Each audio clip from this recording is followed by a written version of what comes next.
الفتوں کو بڑھانے کی، الفتوں میں ازدیاد کی کوششیں کرنی چاہیے۔ امامت کا بہت بڑا درجہ، بہت اونچا مقام،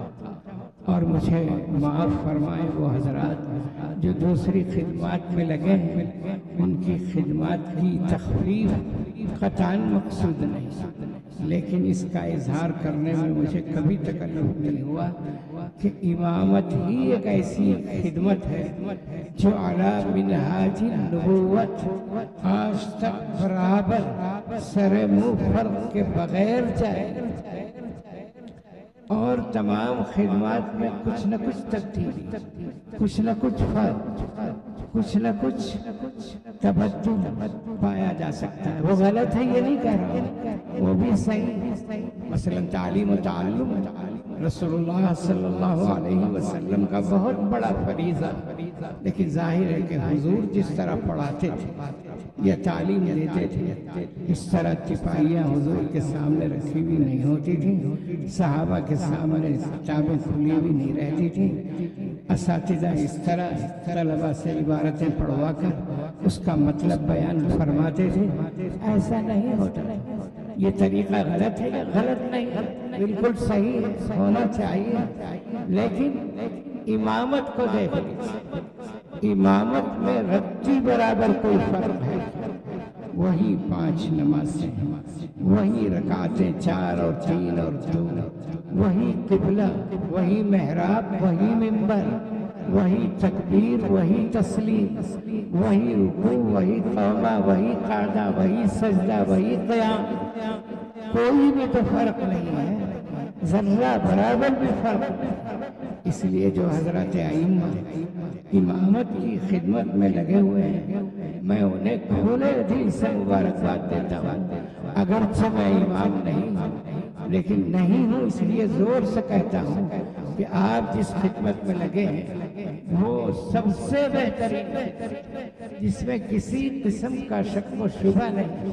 کسی طرح کا تغیر و تبدل نہیں، وہی طریقہ اختیار کیے ہوئے ہیں آپ جو طریقہ رسول اللہ صلی اللہ علیہ وسلم کے زمانے میں تھا،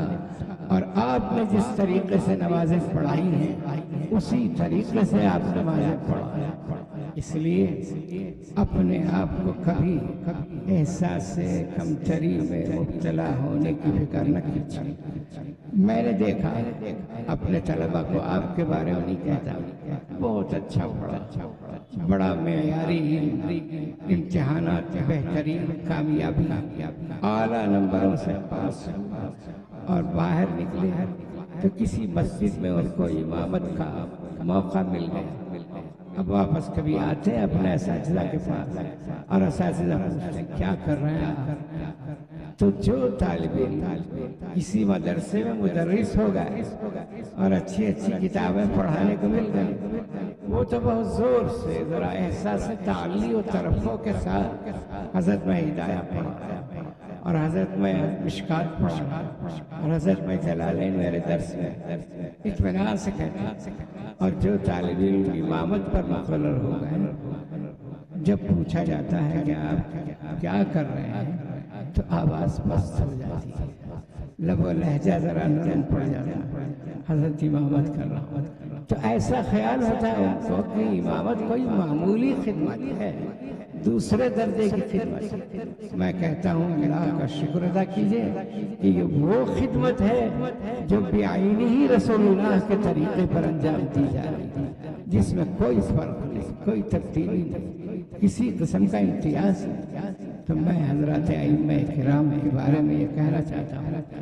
کہ اللہ تبارک و تعالیٰ نے انہیں رسول اللہ کے نقش قدم پر چلنے کی توفیق دی اور اس خدمت میں لگایا جس خدمت میں رسول اللہ عمر بھر لگے، کبھی ناغا نہیں، سفر میں تشریف لے جاتے تو سفر میں بھی امامت فرماتے تھے۔ آپ حضرات جانتے ہیں اچھی طرح سے 5 وقتہ نمازوں کی امامت۔ آج کل تھوڑی سی ترقی ہوتی چلی گئی ہے اس میں کہ ذرا بڑا عالم ہوا تو وہ 3 وقت کی نماز پڑھائے، اور بہت بڑا عالم ہوا تو صرف جمعہ پڑھائے، اور اس سے بھی بڑا عالم ہوا تو عیدین پڑھائے۔ تو یہ ہوا، لیکن رسول اللہ کا مرتبہ کیا ہے آپ جانتے ہیں؟ 5 وقت نمازوں کی امامت رسول اللہ صلی اللہ علیہ وسلم بلا ناغا بلا فرمایا کرتے ہیں۔ تو بزرگان محترم ائمہ کو مبارکباد دیتا ہوں اور ان سے گزارش کرتا ہوں کہ آپ کے ہاتھ میں ہے قیادت اور آپ کے ہاتھ میں ہے عوام الناس، پورے کے پورے آپ جو کہتے ہیں وہی کرنے کے لیے وہ تیار رہتے ہیں۔ باہر سے کوئی بھی بڑا عالم آیا، اس نے کوئی بھی مسئلہ بتایا، جو پہلے سے مقتدی ہیں کبھی کبھی تو صاحب کہتے ہیں سب چھوڑو مولانا، ہمارے مولانا جو کہتے ہیں وہی کریں گے۔ تو یہ بار بار کا تجربہ ہے، آپ کی عقیدت اور محبت اللہ کی طرف سے مقتدیوں کے دلوں میں ڈال دی جاتی ہے اور آپ ان کو جس صحیح راستے پر چلانا چاہیں آسانی سے چلا سکتے ہیں۔ بزرگان محترم باتیں بہت ہیں۔ میں نے قرآن مجید کی ایک آیت پڑھی کہ اللہ کی اطاعت کرو، رسول اللہ کی بات مانو، آپس میں تنازع میں نہ پڑو، فتفشلوا، بزدلی تمہارے اندر پیدا ہو جائے گی اور تمہارا وقار، تمہاری عظمت اور تمہاری ہیبت ختم ہو جائے گی، تمہاری ہوا اکھڑ جائے گی۔ یہ تنازع آپس میں خواہ مخواہ کے مسائل میں، اس کی وجہ سے امت مسلمہ بے وقار ہو، بے عظمت ہو، اس کی ہیبت ختم ہو گئی۔ اس تنازع کو ختم کرنا چاہیے۔ رسول اللہ صلی اللہ علیہ وسلم نے ارشاد فرمایا کہ جنت میں داخلہ ایمان کے بغیر ممکن نہیں اور ایمان کا دعویٰ صحیح نہیں۔